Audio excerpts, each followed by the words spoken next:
সুপ্রভাত বন্ধুরা, কেমন আছো তোমরা সবাই? আশা করি সবাই খুব ভালো আছো। ফটিক সিউটি ব্লগে তোমাদের আবারও অনেক অনেক স্বাগত জানাই। আজ সকালবেলায় চলে এসেছি নতুন একটি ভিডিও নিয়ে। আজকে তোমাদের সামনে যে ভিডিওটি উপস্থাপন করতে চলেছি সেটা হচ্ছে টবের গামলায় গামলায় পদ্ম চাষ, পদ্ম গাছ কী করে প্রতিস্থাপন করব, চলো আজকে সেটাই তোমাদের সাথে আলোচনা করি। তো দেখতেই পাচ্ছ একটা টব নিয়ে নিয়েছি, সেটা চওড়াটা মোটামুটি 15 থেকে 18 ইঞ্চির মতো আছে, আর যেই লম্বাটা সেটা আছে প্রায় 12 থেকে 13 ইঞ্চির মতো। তো এইরকম একটা গামলা নিয়ে নিয়েছি, আর এইখানে রয়েছে আমার পদ্ম গাছটি। তো এটা আমি নার্সারি থেকে কিনে নিয়ে এসেছি। অনেকে পদ্মের টিউবার বা পদ্মের বীজ থেকেই পদ্ম গাছের প্রতিস্থাপন করে, কিন্তু আমি এই প্রথম পদ্ম গাছ লাগাচ্ছি, তো সেই জন্য পদ্মের ঠিকঠাক জিনিসটা হয়তো আমার আইডিয়া নেই অতটা। তো সেই জন্য আমি একদম পুরো রেডিমেড নিয়ে চলে এসেছি। আর এইখানে আছে আমার মাটি। তো যেই মাটিটা আগের দিন আমি তৈরি করেছিলাম, তোমাদের সাথে শেয়ারও করেছিলাম, সেই মাটিটাই আজকে আমি ইউজ করব। তো এইখানে রয়েছে দেখো আমার গোবর সার আর নর্মাল যে সয়েল, গার্ডেন সয়েল, সেটা মিক্সড করা আছে। আর এর ওপরে আমি দিয়ে দিচ্ছি এখন ফাঙ্গিসাইড। তো যেহেতু মাটিটা প্রস্তুত করার সময় এখন বর্ষাকাল, ফাঙ্গিসাইডটা অবশ্যই দিতে হবে। তো একটু বেশি পরিমাণেই দিচ্ছি, কারণ অনেকটাই মাটি আছে। তো সেই জন্য প্রায় 2 চামচের মতো আমি ফাঙ্গিসাইড দিয়ে দিলাম। আর এরপর চলো এটা ভালো করে মিক্সড করি। তো পদ্ম গাছ লাগানোর ক্ষেত্রে নুড়ি নুড়ি পাথর বা কোনো ডেলা ডেলা জাতীয় মাটি থাকলে কিন্তু চলবে না। একদম এরকম ঝুরঝুরে মাটি, দেখো দেখতেই পাচ্ছ, একদম পুরো ঝুরঝুরে মাটি হতে হবে। তাহলে কিন্তু যে কোনো প্রকার গাছ লাগানোর ক্ষেত্রে সেটা কিন্তু খুবই ভালো।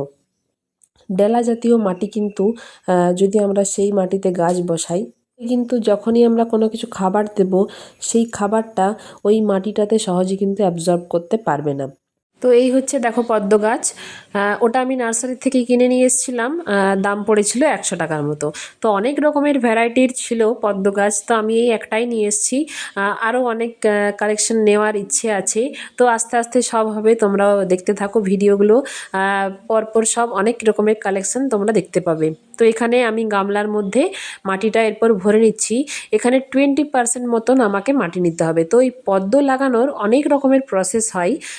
বেস্ট যে প্রসেসটা সেটা হচ্ছে পাঁক মাটিটা আগে তৈরি করে নিয়ে তারপর যদি আমরা পদ্ম গাছ প্রতিস্থাপন করি, সেটা কিন্তু খুবই ভালো। কিন্তু আমার কাছে সেই অপশানটা এখন নেই, আমি কারণ কিনে নিয়ে চলে এসেছি। তো ভাবলাম যে আমি এরকমভাবেই আপাতত প্রতিস্থাপন করে দিই। নেক্সট যে গাছগুলো করব সেগুলো কিন্তু আমি ওই পাঁক মাটিতেই করব। তো এইভাবে মাটিটা নিয়ে 20% মতন গোবর সারের মাটি আর এমনি নর্মাল সয়েল, কিন্তু আমার তো মিক্সড করাই আছে, তার জন্য আমি মোটামুটি ভর্তি করে নিলাম দেখো 20%-এর মতো। আর এটা দিচ্ছি এখন হাড়ের গুঁড়ো। তো হাড়ের গুঁড়ো মোটামুটি ওই 2 থেকে 3 চামচের মতন দিয়ে দিলাম পরিমাণ মতো।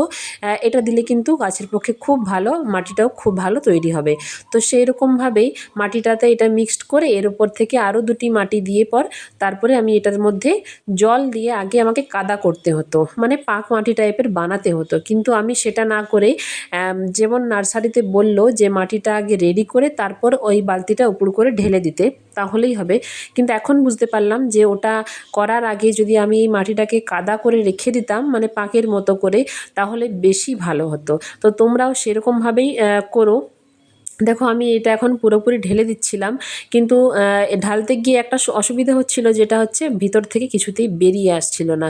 তো যাই হোক, অনেক রকম করে আর কি কষ্ট মষ্ট করে বেরিয়েছে। তারপর এইটাকে ভালো করে আমি আবার জল দিয়ে দেবো।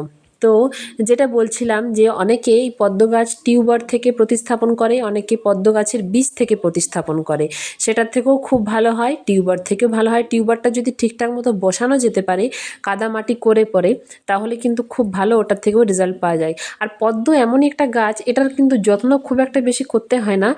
আমি যদি একটা মোটামুটি লাগাই, তো ওখান থেকেই কিন্তু আমি আরও অনেক রকমের গাছ, ওই পদ্মেরই আরও অনেক গাছ করতে পারবো। যেটা আমাকে নার্সারিতে বললো, আমি সেটাই বলছি আর কি, যে একটা গাছ নিলেই যথেষ্ট, সেখান থেকেই আমার আরও অনেক গাছ তৈরি হয়ে যাবে ওই বীজ থেকেই। তো দেখো এখন আমি ভালো করে বালতিটা উপুড় করে দিয়েছি, আর ভালো করে এই কাদামাটিটাও চারিদিকে দিয়ে দিচ্ছি, তারপর ওপর থেকে জল দিয়ে দেবো। এই বর্ষায় কিন্তু পদ্ম গাছের ক্ষেত্রে মানে খুব ভালো একটা সময়। বর্ষায় কিন্তু পদ্ম গাছ খুব ভালো গ্রো করে, অনেক তাড়াতাড়ি কিন্তু বেড়ে ওঠে। আর পদ্মের খাবারের ব্যাপারে বলি, এরপর পদ্ম যখন বড় হবে আস্তে আস্তে পাতাগুলো, তখন কিন্তু এদেরকে খাবার দিতে হবে। এই বর্ষার টাইমটা যেহেতু ওদের গ্রোথ টাইম, তো সেই ক্ষেত্রে যদি খাবার দেওয়া যায় তাহলে কিন্তু খুব ভালো একটা গ্রো হয় পদ্ম গাছের। তো চলো এরপর তোমাদেরকে ফাইনাল দেখাচ্ছি। এই হচ্ছে দেখো যেটা আমি ঢাললাম পদ্ম গাছটা সেইটা। তো এরপর হচ্ছে জল দেব। তো এইভাবেই তোমরা তোমাদের ছাদ বাগানে পদ্ম গাছ লাগিয়েও খুব সহজেই হয়ে যায়। আর যদি পাক মাটিটা তো করতে চাও তাহলে মোটামুটি 10 থেকে 12 দিনের মতো আগে পাক মাটিটা করে রেডি করে রাখবে, তারপর পদ্ম গাছটা প্রতিস্থাপন করবে। সেই রকমেরও ভিডিও অবশ্যই আনবো তোমাদের সামনে খুব তাড়াতাড়ি। যারা এখনও নতুন বন্ধু আছো অবশ্যই চ্যানেলটি সাবস্ক্রাইব করো, তাহলেই এরকম সুন্দর সুন্দর ভিডিও তোমরাও তোমাদের ফোনে দেখতে পাবে। দেখবে কেরালাতে কিন্তু খুব ভালো পদ্ম হয়, মানে বেশিরভাগ পদ্ম কিন্তু কেরালারই, কারণ কেরালাতে বর্ষা খুব তাড়াতাড়ি আসে, প্রথমেই আসে। তো সেই ক্ষেত্রে ওই জন্যই বললাম যে বর্ষাকালটা পদ্ম গাছের পক্ষে একদম ফেভারিট টাইম ওদের। বর্ষা গাছ মানে বর্ষাকালে পদ্ম গাছ খুব ভালো হয়। তো এইখানে জল দিয়ে দিয়েছি। আর এরপর যে ওপরের এই নোংরাগুলো আছে, মাটির যে নোংরাগুলো, সেগুলো আমি ভালো করে হাত দিয়ে দিয়ে একটু পরিষ্কার করে একদম ভরপুর জল দিয়ে দেব। মানে একদম যখন পদ্ম গাছটা প্রথম আমরা প্রতিস্থাপন করব, একদম উপচে যেন জলটা পড়ে যায়, সেটা কিন্তু পদ্ম গাছের পক্ষে খুব ভালো। আমি সেটাও তোমাদেরকে দেখাচ্ছি এরপরই, যে এখন তো কিছুটা জল দিয়েছি, এরপর কিন্তু একদম উপচে মতন জল, উপচে যাতে পড়ে যায়, সেটা হচ্ছে পদ্ম গাছের পক্ষে খুব ভালো। তো আমাদেরকে সেটাই করতে হবে। আগেই নোংরাগুলো একটু ভালো করে হাত দিয়ে দিয়ে পরিষ্কার করে দিই চলো। তারপর আবার বালতিতে করে জল নিয়ে আসতে হবে, যেহেতু ছাদে জলের ব্যবস্থা নেই। আবার জল নিয়ে এসে আমি ভালো করে জল দিয়ে এটাকে ওভারফ্লো করে দিচ্ছি চলো। তো এরকম ছাদ বাগানে যদি তোমাদের টব ভর্তি, মানে গামলা ভর্তি হোক বা টবই হোক, যদি পদ্ম গাছ থেকে থাকে তাহলে কিন্তু সেটা ছাদ বাগানের সৌন্দর্যটা আরও বাড়িয়ে তোলে। কি বলছো, তাই না? তো দেখো এটা হচ্ছে পরের দিনের ভিডিও সকালবেলায়। এখন বৃষ্টি পড়ছে, বর্ষাকাল তো, আজকে সারাদিন বৃষ্টি পড়ছে।